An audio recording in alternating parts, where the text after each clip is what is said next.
This is Dennis Donahue with another community conversation, but this time with a little more specificity. I'm joined this afternoon by Cher Howard, who heads up the Salinas Neighborhood Watch in the Rossi Rico area. So Yes. we're going to get specific, and that's District 4, and District 4 hangs out with District 5. So we have some very neighborhood specific type of questions. But before we jump into those, uh, talk a little bit about first of all who you are, Okay. and then and I was kind of intrigued when you talked about neighborhood watch. Your neighborhood watch evolved from the McAllister Street neighborhood watch. hmm So talk about neighborhood watches and kind of how all that works for folks who might not be familiar with that. Yeah. So those that don't know, I'm Cher Howard. I originally started the McAllister Neighborhood Watch with your help, which was wonderful. We started our little group. I literally went door to door, talking to my neighbors, talking about current crime at that time and the importance of getting to know our neighbors.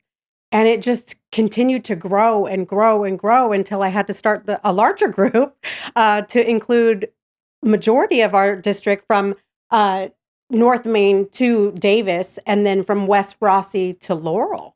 So it does cover 4 and part of 5. Yeah, I do have another admin on my page that assists, who is part of District 5. right. So we do a good job trying to cover both. But yeah, it's grown into a fabulous neighborhood watch page where we communicate about everything under the sun that's happening, including current politics for District 4 Yeah, and who's on the ballot and how we yeah. feel about it. Yeah, yeah. Well, and you do have some feelings, and I've been walking that district and enjoying it.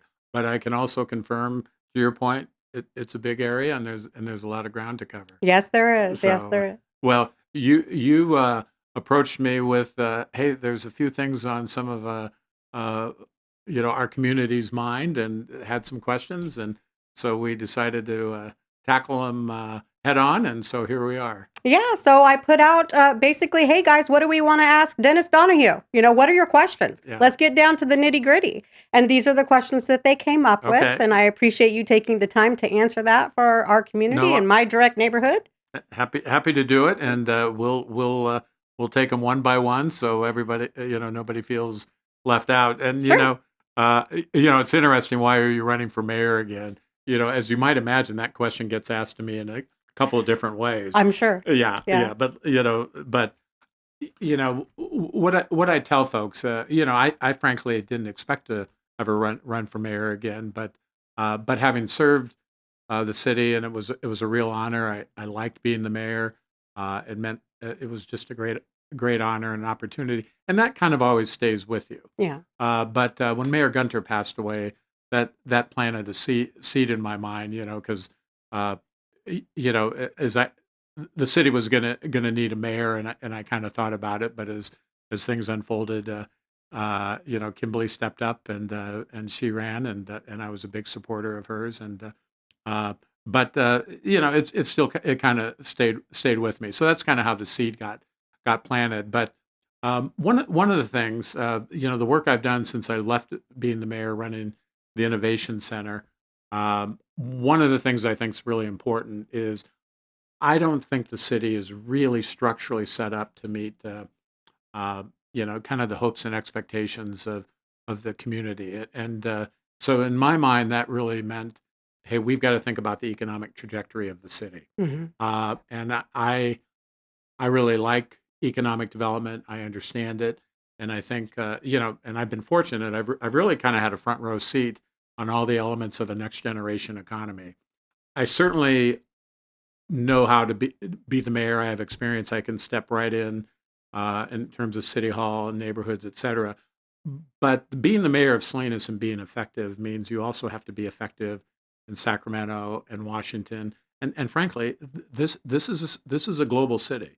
Very true. The salad bowl of the world, and with the ag tech activity I've been involved in, the tech piece is an opportunity for diversification, and we have some real challenges in the city, as one of your one there's a very complex question in here, but fundamentally, uh, it's resources are a big deal, and Yeah. and can we change the economic trajectory of the city so we have sufficient resources to solve the challenges that everybody wants addressed, and frankly, to create more opportunities. I think all of us know far too many young people, whether it's our kids or our grandkids, that feel like they don't have opportunities here, and Right. they move away. Yeah.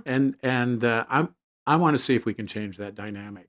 And I think as the mayor, because of my background, uh, I can make a difference. And I like that kind of work. So that's really what drew me to it. Yeah. Um, as I got into it and really began to revisit the city, that's where I really began to see that, hey, we've got some structural challenges that we need to address in terms of our ex- protecting and expanding our tax base. Notice I didn't say raise taxes, but we need more resources. So we Right. have we have to think about that. And I think a mayor with my background, relationships, I can make a difference.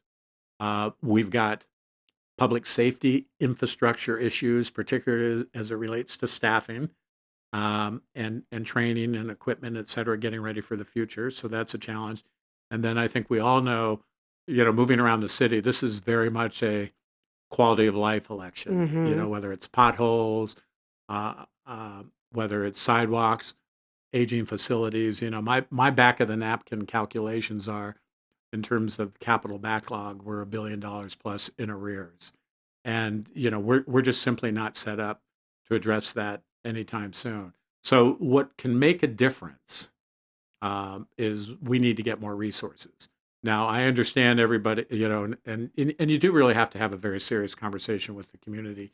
Look, we need a game plan that we're focused, that we've got civic, political, and community buy-in. Where are we heading?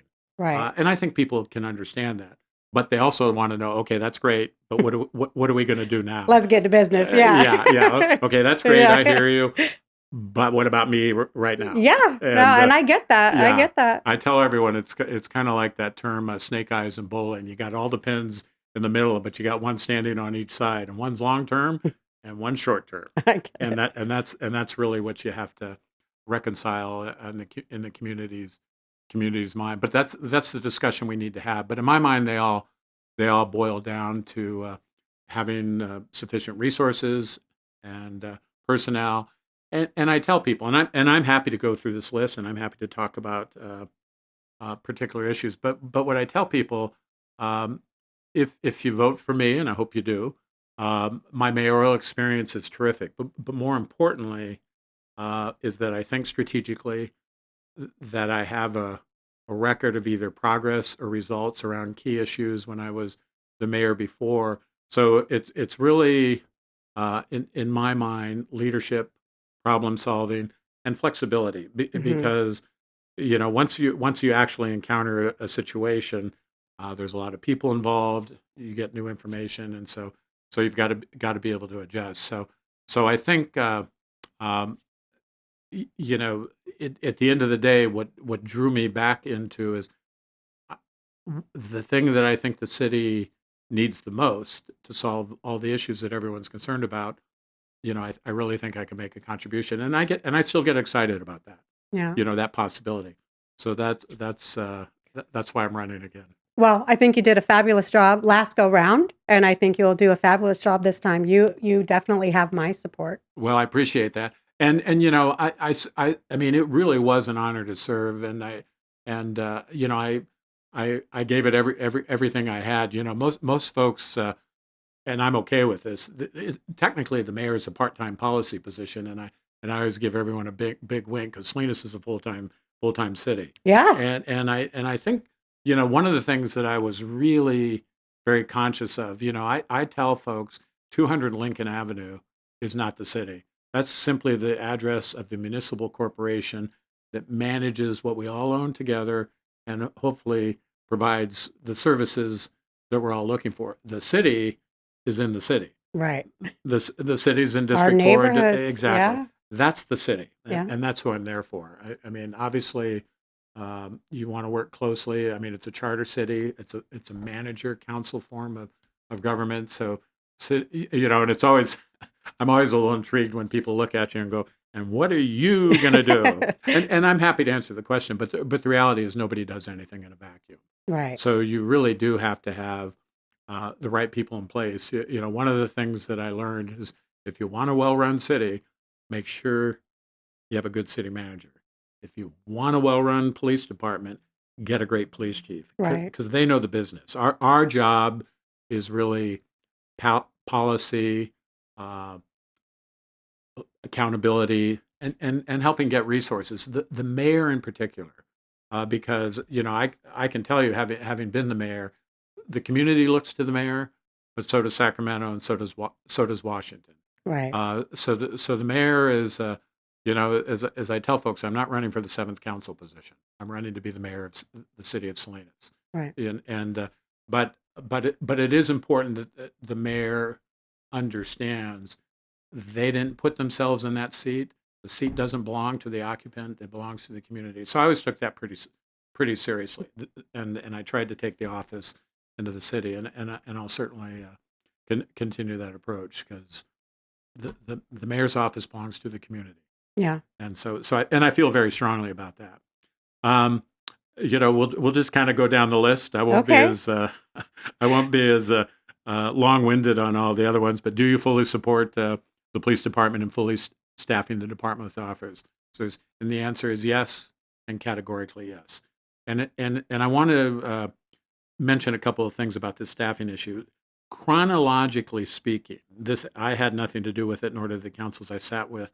But it so happens, back when I served, I think our high water mark in terms of officers was between 180 to 187, and the needle fluctuates. And then some of that is supervisorial, so that's not all patrol in different positions. But that was the number. Every police chief I've talked to since then says the real number for the city, and think of the city as we know it, as opposed to it's growing and expanding and a Right. future growth area that eventually will put another 40,000 folks Ugh, in the city, yeah. says the right officer count is 210. Now, I could Mm. respectfully challenge that number and say, well, yeah, but what about, are there certain things that a police officer doesn't have to do that maybe somebody, community service officers can do, or other departments, that type of thing. How has technology changed the game? And then, as I occasionally tell some of the police officers, you folks are a victim of your over success because you consistently achieve. But people have now noticed the difference in terms of attrition. So as we sit here today, the budgeted number is 159. Once upon a time, it was higher. Mm.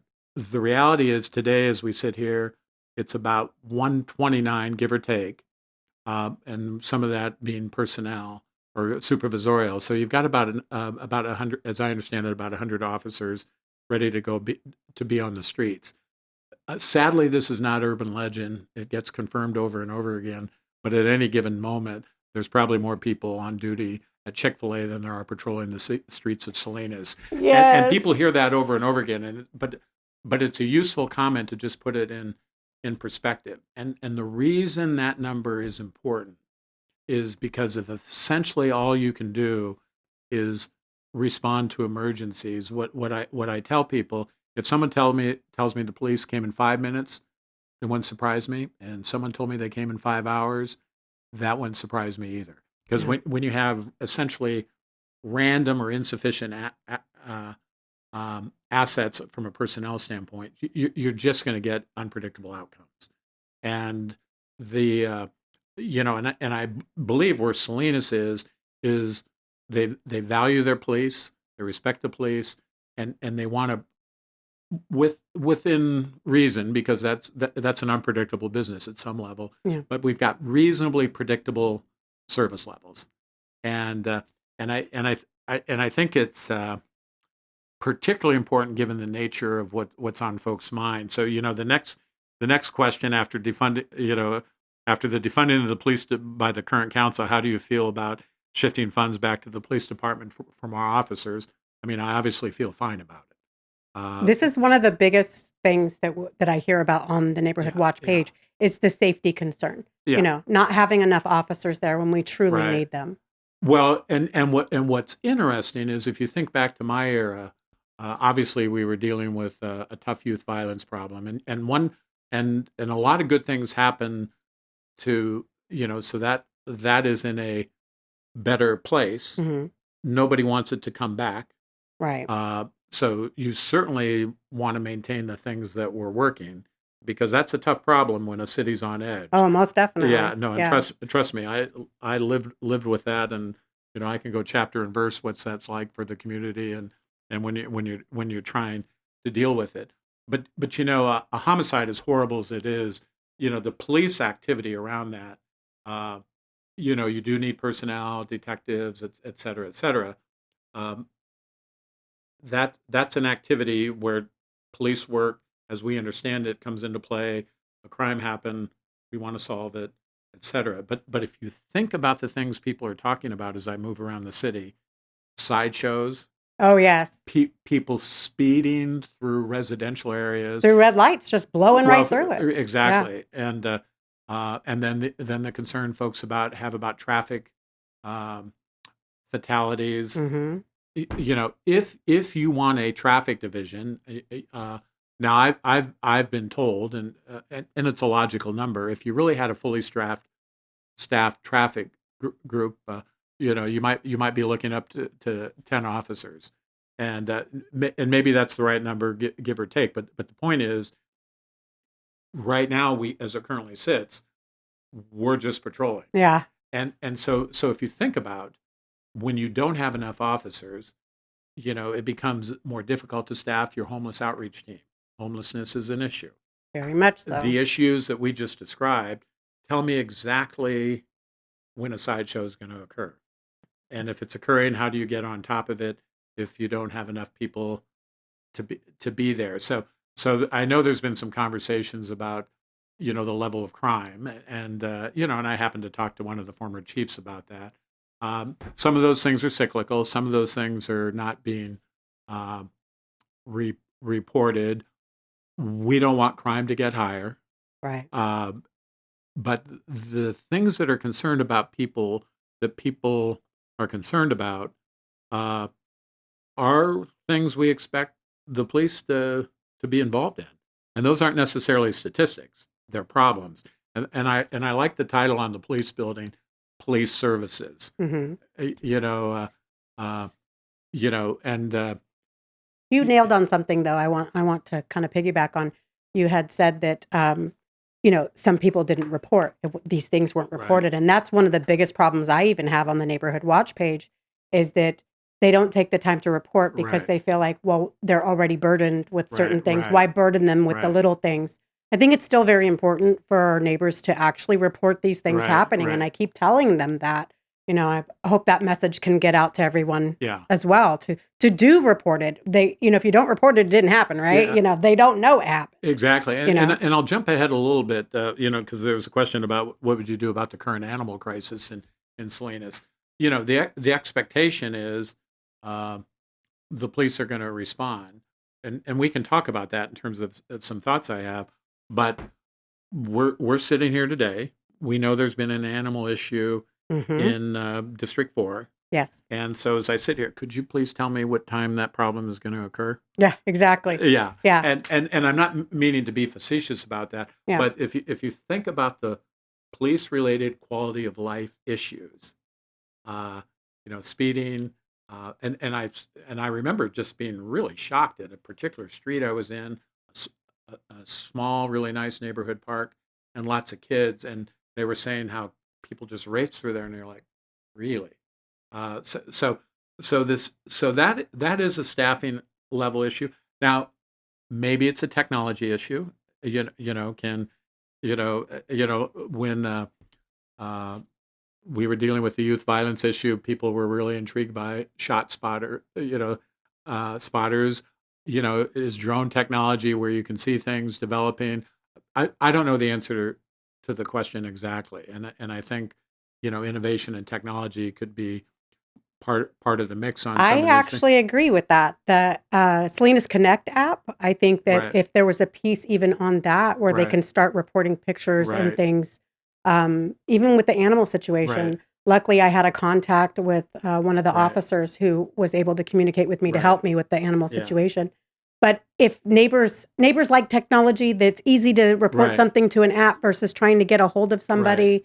I think that is the way. If there was a And way we could and it wiggle easily that in could, there. and the police department does have good capacity in that area. I mean, there Yeah. is somebody looking at that. So, but again, what that speaks to is sufficient personnel. Now, could you take, for instance, like the animal issue? Could you take community service officers that have that are trained to deal with that? And Mhm. is that an option? The interesting thing about the animal deal is, the reality is the whole animal control issue is a joint venture with Monterey County, so it's a joint powers Yes. agreement now. So the current mayor sits on that board. I would expect I uh, would do that as well. But the important thing is we're sitting on that board. Personnel resources are an issue. So does that mean we need to look at talking to organizations like SPCA or SNP, and I haven't spoken to them, but that idea is there a nonprofit solution that we can do um, on a contract basis, or are there volunteers? Because we know lots of folks are very Mhm. very passionate in a positive way about animals, and maybe there's a volunteer group that but we're going to have to get outside of the box on that issue For sure. a little bit because it is a problem. It is. And I didn't realize just how much of a problem Right. until this recently happened. And no sooner, did we get the first 2 dogs that Right. were killing poor little cats, we had 2 more, Yeah. and then 2 more, and then now we have 2 more again. Yeah. And it's like, "What is going on?" Right. And I've lived in that same home for 16 years Right. and have never seen anything like it. So, Yeah. yeah, all of a sudden, we have definitely an uptick in that area. So it Yeah. is something to look at. Yeah. No, and no, and it has to be looked at and take it seriously. So, um, you know, the the public is, and I understand this. They understand, but they're tired of the broken record of money and lack of people. Yeah. And so what they're looking for are solutions and progress. And frankly communication, so they understand what's going on and that somebody's listening. And I think that being the biggest part, one of the, ladies that had this happen with her cat, when it was actually happening, it was after hours, so her right, instinct was to call the police, right, and their response was to call animal control, right, and so that was very hard for her knowing that there was no one there at animal control, right. so no one was coming to help, Well, it was you know? interesting when I first became the mayor, we were behind on code enforcement. So, the council, we said, okay, we're going to get 5 code enforcement officers. I think that was the number. And then we very cleverly said, okay, hire 5. And they, of course, work Monday through Friday between 8 and 5. Oh, Do you want to guess when all our code enforcement issues are? yeah, Monday through Friday from 5 to 8 in the morning exactly. and on weekends. Yeah, Like, well, maybe we should have done that a little differently. yeah. So, yeah, so you really have to be uh, thoughtful and strategic about it, and in terms, but like I say, all of those elements are not necessarily predictable. So if you're thinking about the police, how do you play defense against that? Yeah. So it does rely on information. It may rely on technology. It can rely on numbers. You take some of these residential parking areas where you have to have a permit. Mhm. Well, nobody's coming by every day and checking. Not anymore. They were in the Right. beginning. But if they come by often enough, it keeps everyone off center, so you Mhm. still essentially get behavior. Yeah. But the reality is, we're not really set up to be on top of some of these issues. And again, I think what the community wants to hear, like, okay, got it. Uh, but what can we do? Yeah, what's the solution? Yeah, Where's the starting point? yeah, You're not gonna have a magic wand, we right, get that. right, As a yeah, resident, I right, get that. right. Even the officers calling about something like an attack on an animal, Right. they have to look at priorities as well, they have another call in front of them, that may be more important at that point. It's Right. kinda like, triaging what's happening Right. in our neighborhoods. Yeah.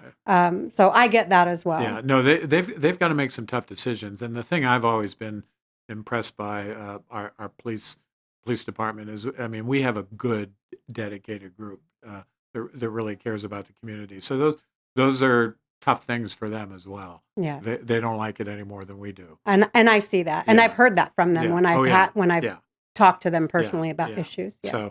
So, you know, where I do think the conversation needs to be shifted, obviously, I'm not a fan of defunding the police.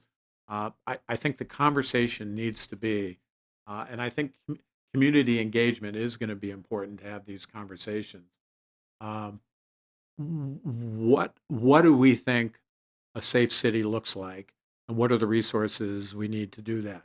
Whether it's from whether it's fire or police, but let's stay focused on the police. What do we need to do to have a safe city, and what does that cost? Now we might decide uh, that that's not a price we're willing to pay, because this issue of we lowered operating costs of the police. To me, that doesn't make any sense. No. And uh, but on the other hand, let's go back to that. Let's say every police chief is right, and the public goes, "Yeah, we agree. We want 210 officers." Well, we're budgeted for 159. So the real conversation is not that you took away $500,000. It's like, oh, well, where do we come up with an extra 15 or $20 million for officers, for equipment, for training, and that sort of thing? Because X amount of officers also triggers an administrative load. So that's really the real conversation we need to have. And I tell people I am happy to try and serve the city under any financial circumstance. Right. Um, I think people want to hear what's going on, and then here's a decision. Now I'll have a point of view, and I'm happy to make a look. Here's what I think and why. If people want to pay for it, that's great, and if they don't, that's fine too. But I think people want to hear what's going on Right. and why things got. And for instance, you take, the reality is in the police to be competitive, you know, it's a marketplace for police, and unfortunately, and it ties into one of the challenges we have in housing, and our cost of living is we are an ag-based economy under the clear economic shadow of a tech-based economy, Mm-hmm. and it's one of the most expensive places on the planet, and that has filtered into here. So obviously that's shown up in housing, but it also shows up in things like police work. Definitely. It's a competitive marketplace. I certainly think we need to, just given the nature of the work and what folks do here, certainly in Monterey County and the Tri-County area, we need to, really kind of lead the way.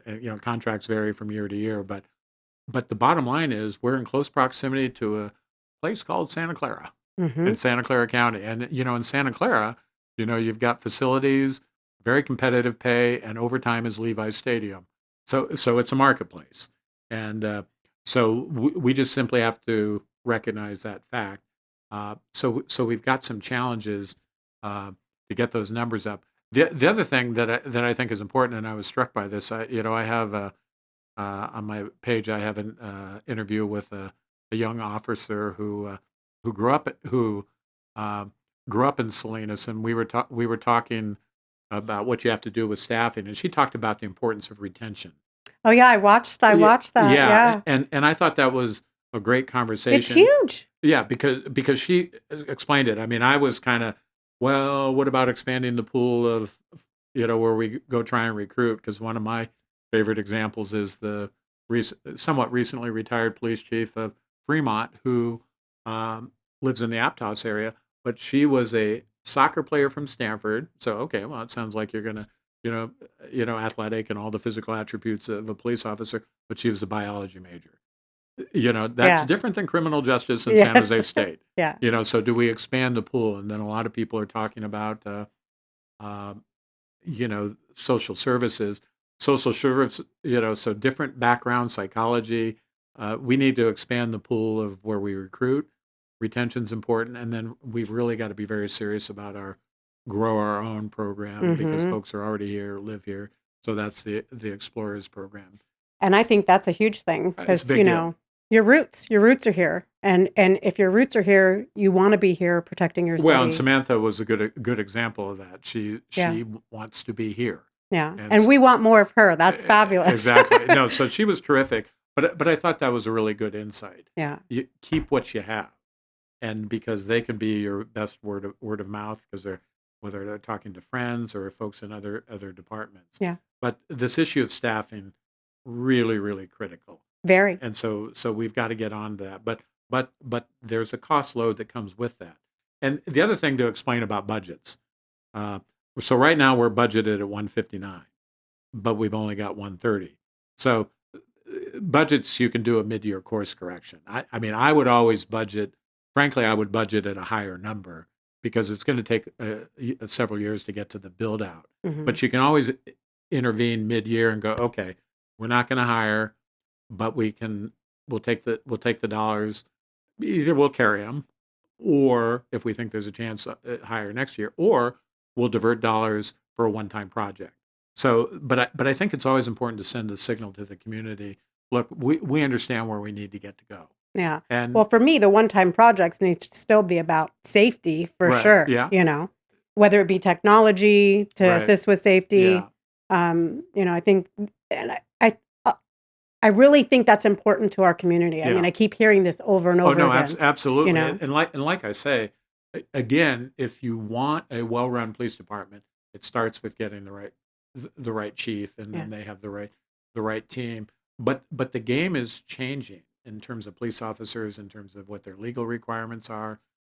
Technology always requires training. Hmm. One of the things that I think I can, the police business is very specialized.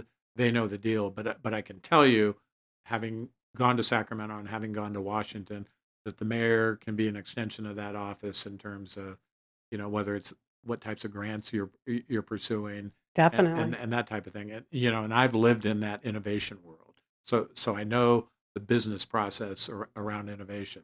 The police chief or the officers, they know the business, but um, that's certainly something where the mayor is expected to be a good partner, advocate, and provide some leadership. But the police deal is a very very serious conversation, and Definitely. and and I want to make sure the community fully understands. Me too. Good, good. Uh, and I think. And we've kind of touched on the animal crisis, and one of the questions is how would you address the issues of drivers speeding and running red lights? Again, that's personnel, and then a commitment to, um, one of the officers I spoke to recently.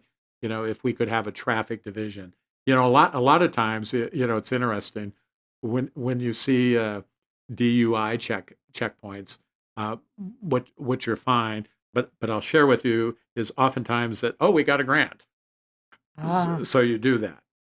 Again, that's fine, uh, but that isn't going to stick long term. So what we want to do is be in a sustainable position, and so that's why this person, you can't have a conversation about uh, these things without sufficient people.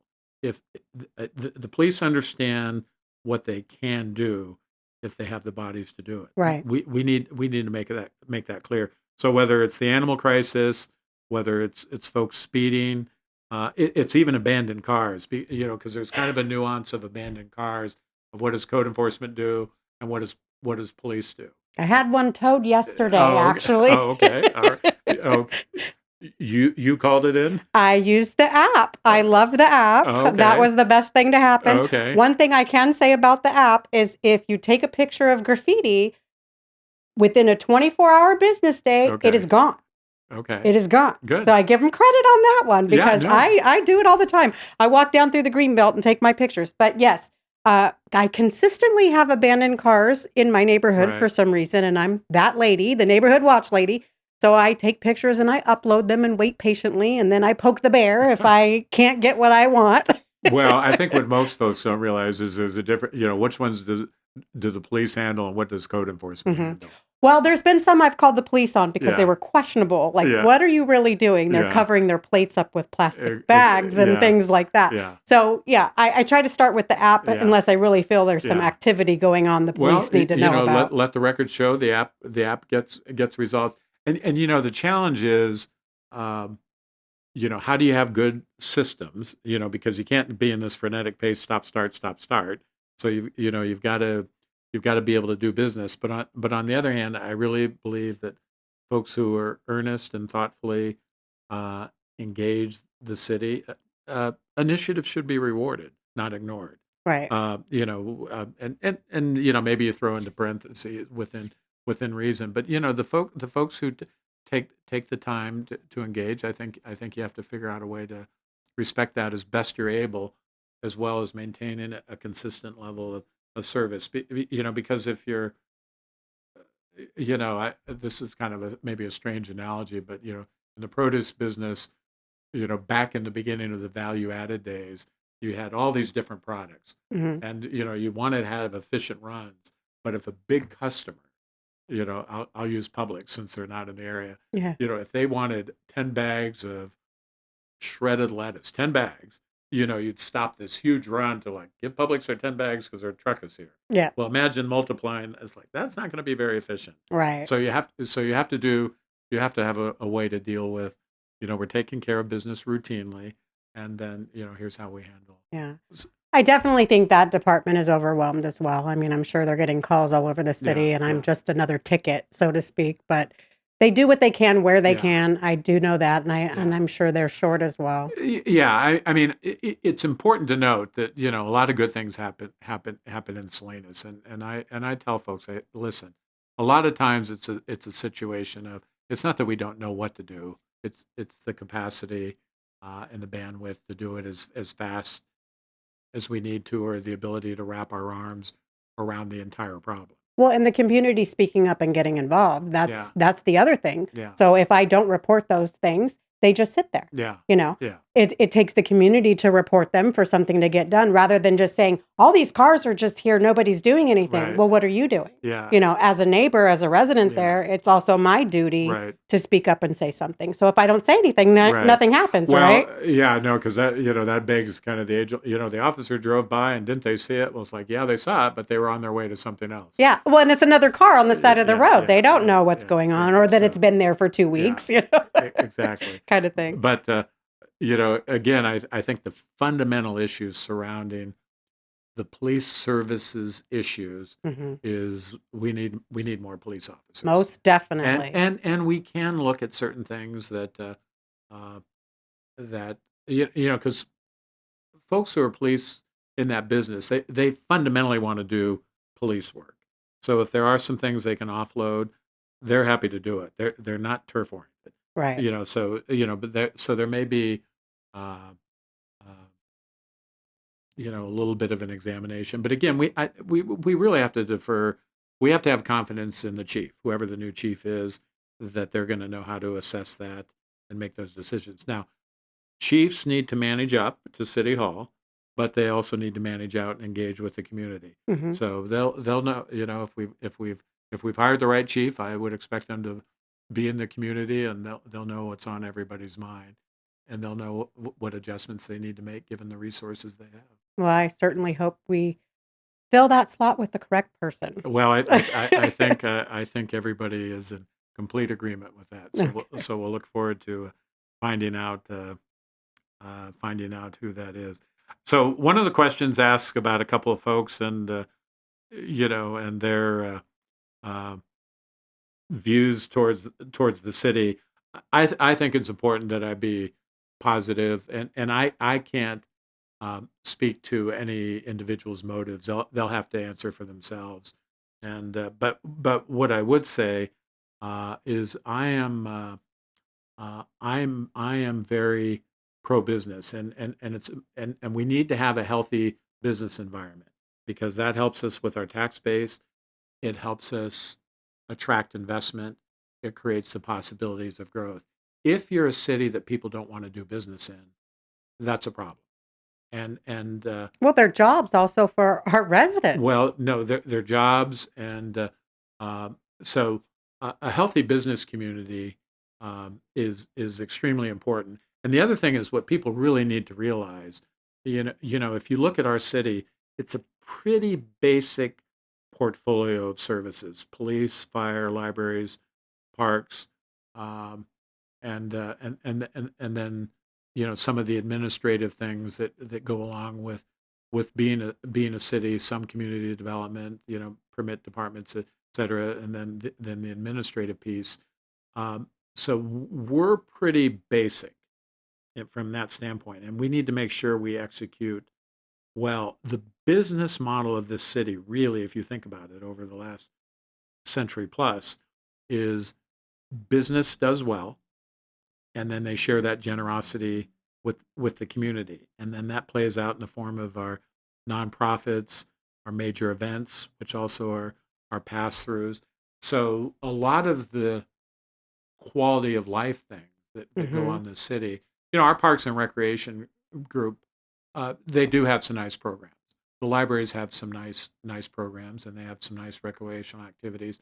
And it is important we have some things and services that are accessible to everybody. Hmm. That's for sure. But the reality is our business model uh, really is, healthy business community, generosity follows. Not, It's true. whether it's Relay for Life, whether it's Rodeo, whether it's Air Show, whether it's uh, uh, Blue Zones, whether it's the Hospital Foundation, all of those things flow from the generosity of individuals Hmm. who quite often were involved in business or our corporations, and we're very fortunate we have a major industry. It is the setup for diversification, and it's frankly the big wingspan for a lot of small businesses. Now we have a terrific entrepreneurial community in all over the city. That's for sure. But a lot of that is really predicated on, we have a foundational industry in this city, Hmm. and it's important that we have um, I think a healthy regard at City Hall for business, whether it's car sales, whether it's small business people, whether it's our retail community. Um, I just think that's terribly important. I would agree. Yeah. Yeah. So, um, I can't speak for other people's motive, um, and I have a pretty clear record of uh, I'm pro business, but I also understand, just because you're pro business doesn't mean there's unanimity in the business community. Right. That's not always the case. So I understand. But at the end of the day, you know, we want to be a growing community, expanding tax base, drawing investment, creating opportunities, and that's really important. And things that jeopardize that are a problem. Yeah.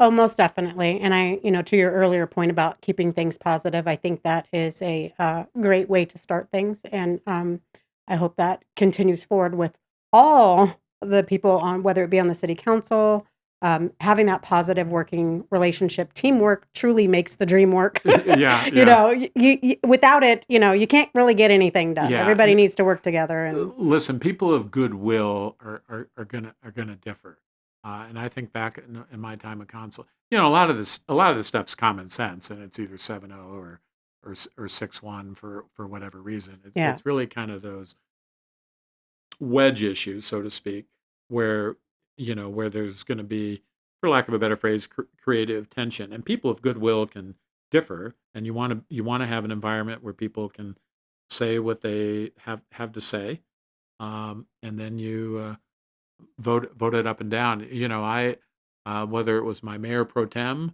and it was Gloria De La Rosa, hmm, and Gloria and I didn't always agree, but that was her call because I know whatever was on her mind, she thought it, and I respected that. yeah, And when I appointed someone to a commission, I never told them what to do. You're there, yeah. and this, the situation, and you make the decision. Uh, that I'm not here to look over your shoulder. Yeah. Well, and she's the one in that district speaking to her residents, Yeah, gathering information and bringing it back. yeah, And that's what it's about as well. exactly. Yeah. What I do think is important is that everybody does understand um, the role of the mayor. Because the outside world, the community, frankly, does look at the mayor, and I tell people, look, and one of the other things I brought up when I ran for office, I said, look, there are four things we're probably going to need to think about: our tax base, our public safety infrastructure, our infrastructure, and frankly, even governance. And this won't apply to me, so I'm perfectly fine with it. But we probably need to have a conversation. Should the mayor be full time? Should the mayor also serve a 4-year term instead of a 2-year term? Are there other elements of the city that need to be modernized? I Hmm. mean, there's certainly from an operational standpoint some things that we need to look at. Can we do better? Can technology help? Is the city working as efficiently as our residents? Where is it human? Where is it technical? Yeah. Those sort. But it is a charter city, and it may be time for that conversation. There's nothing in it for me because those things aren't going to apply to me. I just want to be a good steward of the public's resources and the information I think they need to know so they can have the kind of city they want for for themselves, their kids, and their grandkids. Oh, most definitely. Yeah, no, I think that's important. Um, a couple of other things. And I'll go through this. So one of the questions is, would you regard Newsom's new law and implement having an ID to vote in the city? This kind of flows from, I think our neighbors down in Huntington Beach challenged, California law, and they challenged it, and they were challenged back, and uh, and that as recently, and I think it was just 4 days ago, in order to kind of, from California's perspective, put that genie back in the bottle, local local control over voting. Senate Bill 1174 was passed that said it's California's call. You know, so what I would say is I think by and large most folks expect me to be focused on the issues we've been talking about, Yeah. and I think getting into a firefight with the state is not um, what folks want me thinking about it at this time, and I think what was fairly clear when you kind of look into that issue is there was going to be a back and forth. If you do this, then the state will do that. So there was obviously a bit of a wrestling match with that particular city, and so um, the bottom line is right now that issue appears squarely in the state's hands, and the county implements the election laws. So in my mind, the other things we're talking about, and I respect anyone who asks and has a concern. That part's great. Just you've got to make some decisions where your priorities lie, and I think by and large the community expects me to be focused on other things. Um, so I think we've addressed the animal crisis. Um, this one's is interesting but important. Okay. If elected, will you return people's calls or will you ignore certain callers like you did before?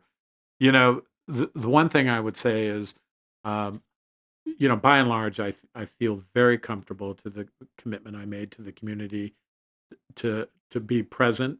When I first became the mayor, I would even get invited to 3-year-old birthday parties. Aw. Yeah. And my kid said, "Dad, why don't you get into the bouncy house business along with it?" And I said, "Well, no, that's not how the deal works." But I'm very committed to being available to the community. That said, sometimes you miss them. You miss one, and of course, when I hear something like that, I genuinely feel bad because you do try and get them all, and I'm sure I missed a few, and obviously my apologies um, where I did, and and I make that statement on face value. Anyone who I missed, I apologize, and I certainly want to be available. I think most folks are pretty comfortable with I worked hard to be present throughout the community. So there's another story that I really liked when I was campaigning, and this is one of those things where, okay, this is why you want to be the mayor. I mean, you do want to do the big stuff, but trust me when I tell you, there is it's awfully humbling, whether you're walking into Starbucks or somebody and somebody says, "Hi, Mr. Mayor." I mean, that really means a lot, Yeah. and it really does. But I happen to be in it was one of our auto shops, and the dad came up to me and uh, he said, when you were the mayor, my 8-year-old daughter sent you a letter, and he said, and you answered it, and he said, and I never forgot that. Aw, that's So, well, nice. that's yeah, Yeah. and but again, that's one of those. I mean, Mhm. you can talk about all the big stuff, but at the end of the day, that kind of gets you. And that's also part of the answer. If you had the chance to have a second act to do those things, and write a letter back to a little girl, Right. Yeah. trust me, that's worth doing. Yeah. But sometimes you miss them. Yeah. And It's a busy job. I think people don't realize that as well, and you actually have a life on top of that, Yeah, and well, like I say, just sometimes you do. It's certainly never intentional, yeah. I'll certainly always do the very best I can. Part of that, and I mean, I haven't thought that far ahead, but I always, I typically had office hours. My predecessor usually set aside, Friday afternoon, 1 to 5, and I think I tried to preserve that. I think Mayor Gunter did something similar. But like I say, the office belongs to the community, so this is a warning to the community. If I'm elected again, you're going to see me. So, but I appreciate the question, and I think it's important that you ask. The issue of addressing noise on West Rossi, uh, and since the new commercial building is being built there, there's a lot of noise. And presumably some of those things just simply go along with construction. Yes. But you've got proximity to the train station. It's obviously an industrial area. And I think we just have to wait and see once Frito-Lay gets operational, what that looks like and what's that sound like. Right. And certainly we've got there's some concerns throughout the city. Uh, because what we don't want is the same amount of gridlock inside the city that you, you know Yes. have a nice day running out to creek. We're downtown, and if I want to run out to Creek Bridge, you really kind of have to plan that. Yes, you do. You that do. that that's going to take a while. Yes. The old days of well, I'm just going to run out there and it takes 10 Real minutes. yeah. Those were the days. That ain't the deal. Yeah, So definitely. but on a serious note, I think the answer is we have to see what happens once it becomes operational. What are the issues, and if it presents problems for the neighborhood, then whether it's the council member of District 4 or the mayor or both, maybe that requires a conversation. But I think we need to see how that sets up beyond the construction, because construction is going to be kind of noisy. Yeah, and, to piggyback on that, come to a city council meeting, bring it up, I keep telling the neighbors, report things, speak Right. up, say something. Right. If it means something to you, there's truly a problem, say Yeah. something and Well, the communicate. one the one thing I did do is I kind of looked into it and asked some questions, and apparently, to your point, it did go through whatever the proper procedures were, and it's a little different than one of folks' favorite conversations these days. Well, what about that Amazon deal? Which kind of Oh, yeah. which kind of snuck out, broke out of the clouds. Like, where'd that come from? Right. But this one apparently, went through the public process. And that said, and I mean, I've been on the planning commission a couple times, and everyone doesn't like every project, but it's always good to hear from the public, yay or nay, before a decision is made. But I think we have to let this set up and see what the issues are operationally. Yeah, once it gets going, yeah, Yeah, definitely. exactly. Um, so I think I've kind of saved the toughest one for last. So I'll read it. With so many pressing issues facing our city, such as the increase in hit and run vehicle fatalities, drug activity, prostitution, homelessness, poor road conditions, street litter, and garbage problems, and the lack of proper landscaping and park maintenance, what are your specific plans to address each of these problems, and how do you intend to prioritize and solve these challenges to improve the the safety and quality of life for all residents. Solving all those problems, I can absolutely assure you, is a team sport. Now, now, having said that, as a backdrop, uh, I think I've pretty squarely addressed. Look, there are some legitimate personnel and resource issues that are part of this, and so it's important that there be a real focus on economic development and can we positively impact our economic trajectory, coupled with we're going to have a serious conversation with the community about what are your service expectations around these issues. And again, I think I can make a difference in the economic trajectory of the city because I know how to play the position. I have a set of relationships. uh, I'm set to go in Sacramento and Washington. Global relationships.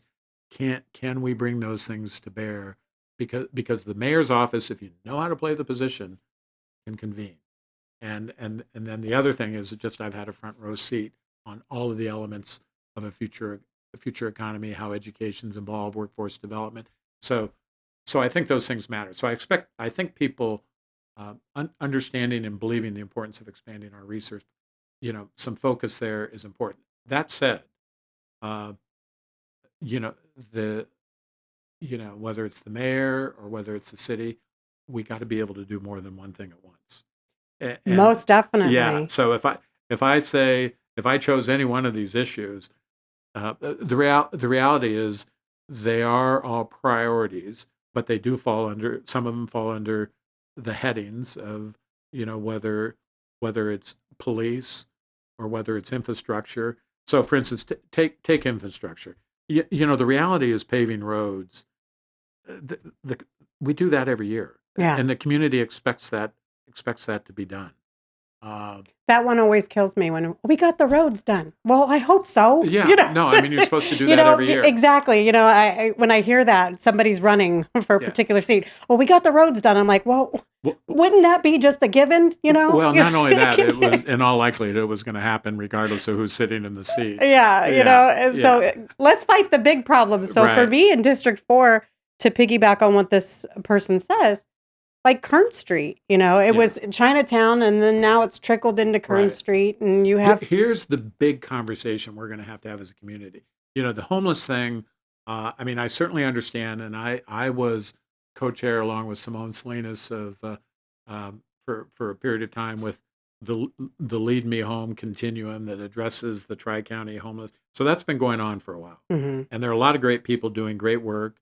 I certainly understand, support, and subscribe to housing first. If you can get people in a housing situation, though that's more complicated than people realize, Oh, most definitely. uh, then you're in a position to provide services.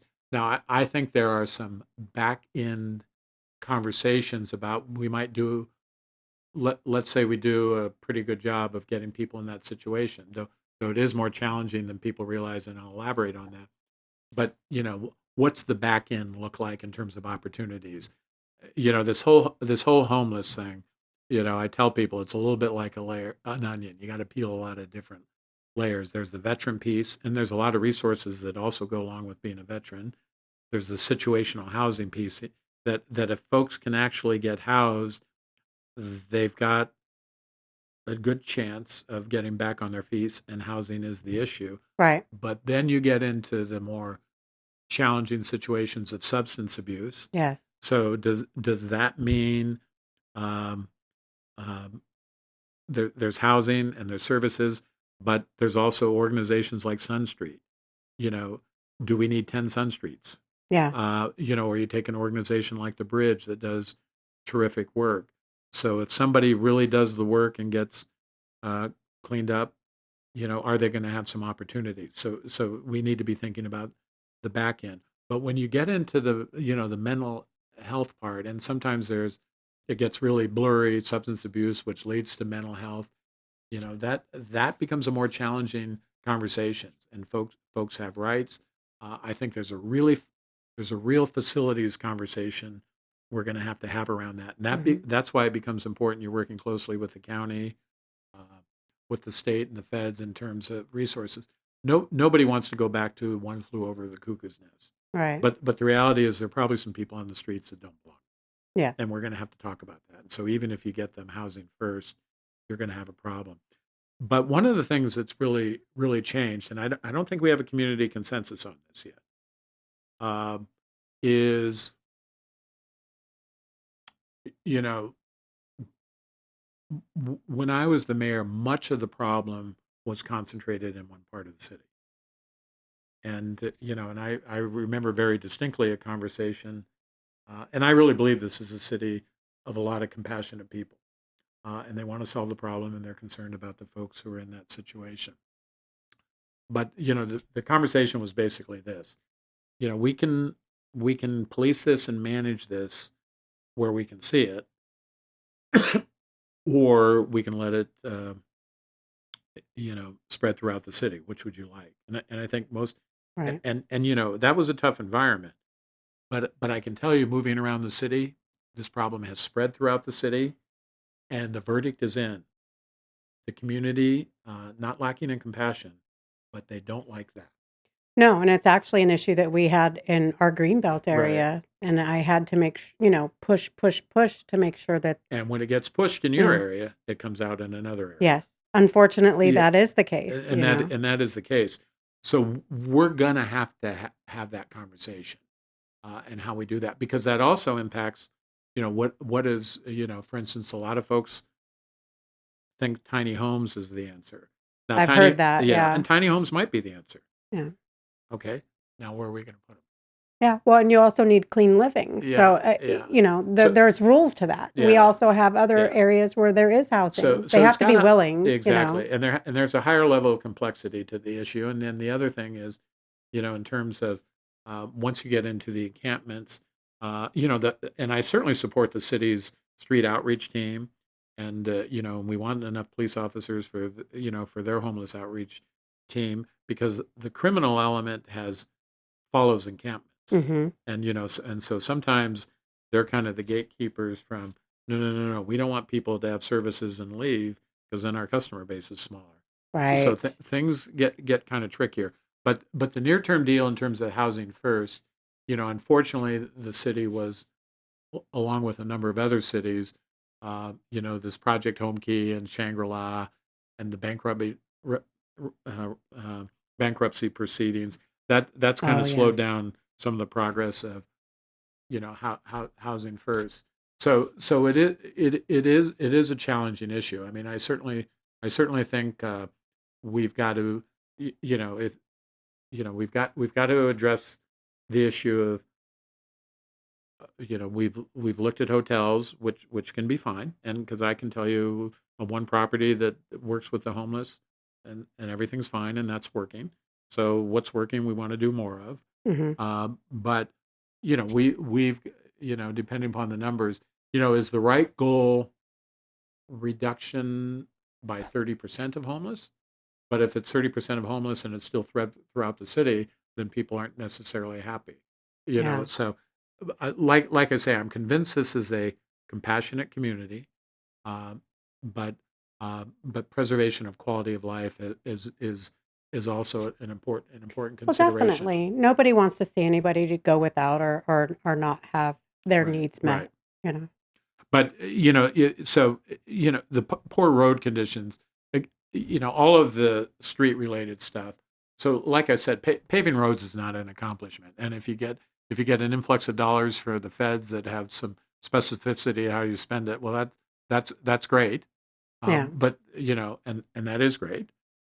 But we're not going to move as fast and consistently as people want. So I think what people are looking for, hey, can we break this dynamic? And the reality is, this is an area where typically progress around infrastructure is going to involve working with the state or the Fed. So, who do you want representing you in Washington and leading those conversations? And can we do some things differently? Now, one of the things I think, when I was the mayor, we reached out to the Naval Postgraduate School to work with us on the gang issue. We actually had the same people that were doing the surge in Iraq and Afghanistan working with us in the Hebron Heights area. That's fabulous. And we made progress. Yeah. But we reached out, got out of the box. We didn't bring in the Black Ops team Right. because the way you get to peace is you get the community comfortable with civil authorities, and then they're cooperating. And you can talk to the police department. Their solve rate these days is much higher because the community wants stuff taken care of. So Mhm. that's where you want to be. Uh, so so take that example. I'm really impressed with, and I was always impressed. Monterey had a great city manager in Fred Muir, who was ex-military, and he, when the Naval Postgraduate School was in danger of being shut down with the Brax list, they got together and worked together and said, "Can we help each other in terms of cost?" And then we might benefit, I think from infrastructure. But the point is, they got out of the box. They Mhm. were working with more than county or state. Those are all good things. And so one of the things Fred and I talked about, and I mean, I learned from him. He said, "Hey, Salinas could be a very good candidate for a military installation, um, resilience, military installation resilience review grant." Oh. So, and he said, in theory, you could think about how could you work with the county or the city, because we are the home of some really important national security assets, whether it's Naval Postgraduate School, DLI, Homeland Security is part of MPS. And if you can't afford to house people, uh, you can't get people into the area to Mhm. teach. And so there may be, um, and when you're a logistics hub for food safety, there may be some opportunities there to talk to have new conversation with different partners. So I think what the community is looking for when it comes to that issue, of course, we need to pave roads. I mean, that's an expectation, and Yes. that's routine, and the amount you do varies. And what I'm here to say is, we're not going to do is there's an element of potluck. You're going to be making some progress. That's great, but people want that accelerated. So how do you go about that? And so what I'm suggesting is what people are looking for is, and I'm not saying this is exactly right, but it's how I think. Yeah. And so I think that that's what folks are looking for. Can we change this equation? We understand the bully ball analogy Mhm. that there's an out there, but what can you do now?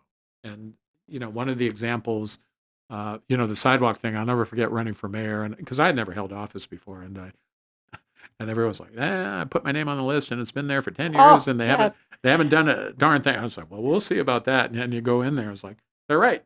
They told me they had a list. They just take the names and they don't do a thing because there's no money. I'm like, great.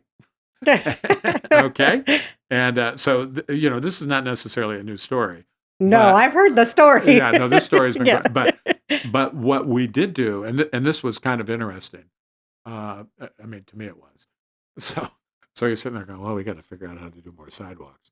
And and then one day, essentially the city attorney said, hey, there's the law changed. Sidewalks aren't the city's responsibility. And I'm like, and I'm sitting there thinking, I ain't running for office on concerned about your sidewalk. Not my job. Not my job. Particularly since we planted the tree that caused the sidewalk Oh to my buckle. goodness, I was like, right? Yeah. okay, this is a problem. Yeah. And one of the things you learn about being the mayor is that people are equally intense about something big, keep me safe and fix my sidewalk.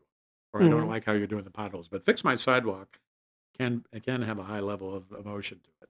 And so we appointed a commission. And what was interesting to me is, and it was a good commission, and it was a group of folks that cared and were concerned. And what was interesting to me is the solution they came up with. And I'm a little rusty, but basically, we wouldn't let people fix their sidewalk.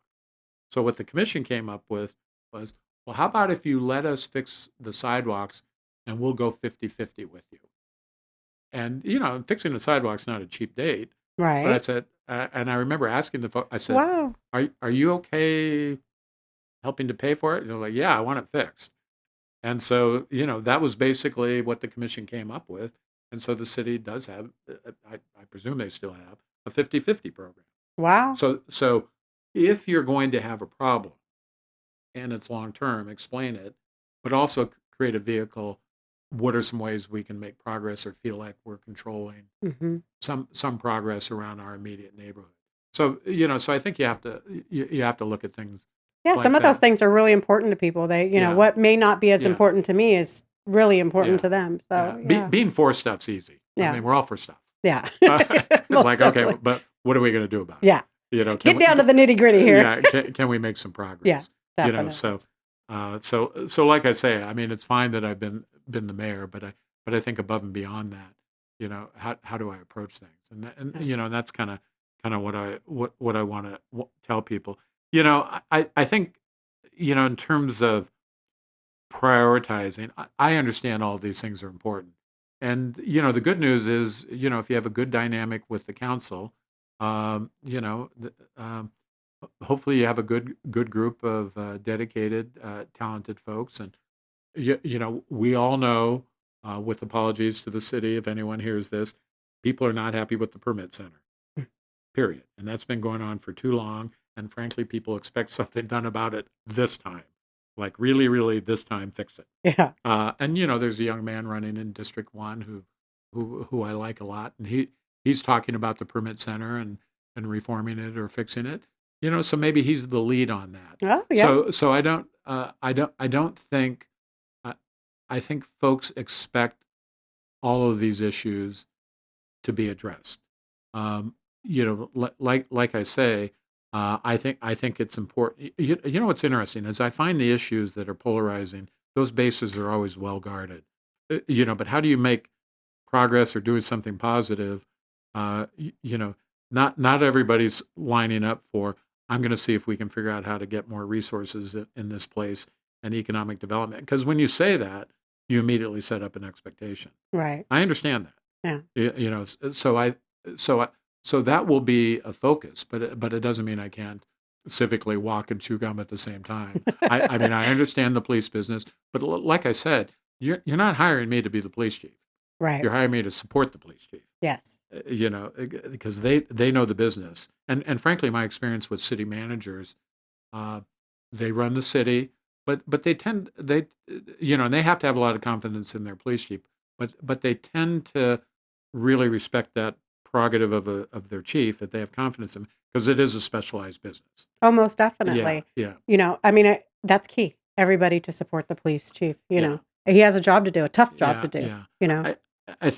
And he does, and I think if you really look through this list, again, resources, staffing, drug activity, do we have enough officers for the violence suppression unit, that type of thing.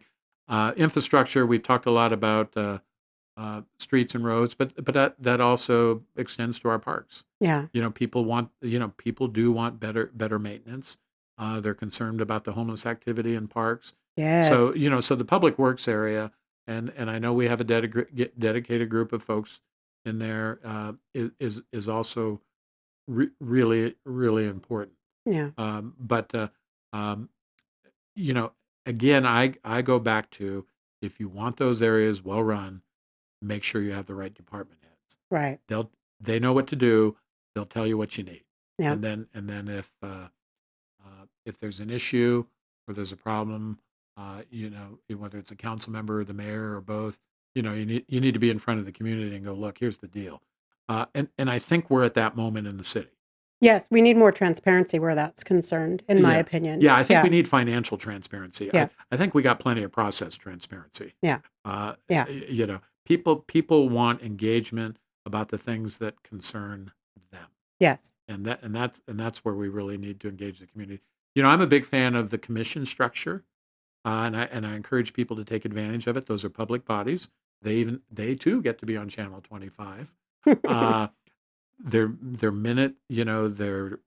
minutes are published. You have city staff there, and that's a great setup piece for preliminary conversations. Those meetings are usually not particularly crowded, so it's a great chance to engage with folks who are looking at somebody's specifics. And the planning commissioners can provide direction to city staff before things get to council. So I would encourage people to take advantage of that. But I do think, there's a lot of talk about, for instance, if Measure G were to not be renewed, Mhm. because it sunsets in a number of years, that's going to create a huge financial crisis. But if people are not happy, they may say, "I'm going to make a statement." Then of course it'll immediately have to be addressed in some fashion. Like you don't want to pull those dollars out of the budget. Yeah. But what I tell people, well, before you have that, let's just do G. Let's just make sure that stays on the books. The reality is we have some time. We need to have a serious conversation with the community. Look, here's how the deal works. Mhm. What service levels do you want? Do we just want to roll over G and then tighten our focus as a city and do fewer things? I mean, there's a lot of big conversations to be had. Right. And the one thing I can tell you, having been the mayor of Salinas for 6 years, is people care about where they live. Oh, most Yeah, definitely. and Yeah. I think your neighborhood watch and your activities are a very clear example of that. Yep, we So need more of it, and I actually was surprised just how many, neighborhoods have started watches, yeah, since I started mine, and the online community and right, communicating what happened next door or down the right, street, it's yeah, key. When I first came to my neighborhood, no one knew each other, yeah, and that was amazing to me. You live yeah, next door and you don't know your neighbor after 10 right, years. yeah, yeah. It's very important to engage with your neighbors, your community. Yeah. Anything can happen tomorrow. We need each other in that That's aspect. right. Well, at the end of the day, without being trite, the highest office in the land is citizen. So I think you do a pretty fair job of that. And Thank you. I think we got all your questions. We did. I thank you for taking the Okay. time Well, to answer those. yeah, It was great to put it up and put it out there to the neighborhood watch, and they came up with some yeah. fantastic They questions, they and they did. and I appreciate you taking the time No, to answer all of them. I was happy to do it, and grateful that people are taking the interest, and I certainly hope. I'm biased. I hope they vote for me. It's important, but it is important that people vote and participate in the process. It definitely is important for everyone to vote, and Yeah. I support you, like I said Well, and before, I appreciate that. and I hope everyone they do their research and make an informed decision. Well, and one of the things I'm really proud of is, I got the endorsement of the Salinas Police Officers Association along with the Deputy Sheriff's Association. That was actually really important to me, Yeah. specifically. I can't speak for others, but for me, it was very important. Well, I think it's important because I know public safety is an issue, and I was certainly honored by both of those. And both of those organizations speak to the folks who are on the streets, Right. and they want to have confidence in the council and in City Hall. And if they don't, trust me, that word spreads. Yeah, and then for me, that's kind of where I'm at now, and for those that support the police department means a lot to me. This is why Gloria De La Rosa also has my support, because she does support the police department, and they have endorsed her as well. So it's important to me. It's important to our district. I hope, like I said, people do their research and make an informed Right, decision, right, because it does affect our direct right. community and the community as a whole. Yeah, no, it So sure does. And I'm proud of all the endorsements I have, and I think it's a nice cross section of the community. But knowing how important public safety is, and given the fact that's something that is certainly on the mind of District 4 and 5, uh, I would be remiss if I didn't point that out. yes. So, and thanks for the opportunity to do so. hmm And terrific to spend time with you. And thanks for your support, and thanks for letting me use your fence for a sign. Oh, most definitely. I appreciate it. All Good. right. Well, Shara, thanks very much for your time. Oh, thank you for It's been a having me. pleasure. You bet. Okay.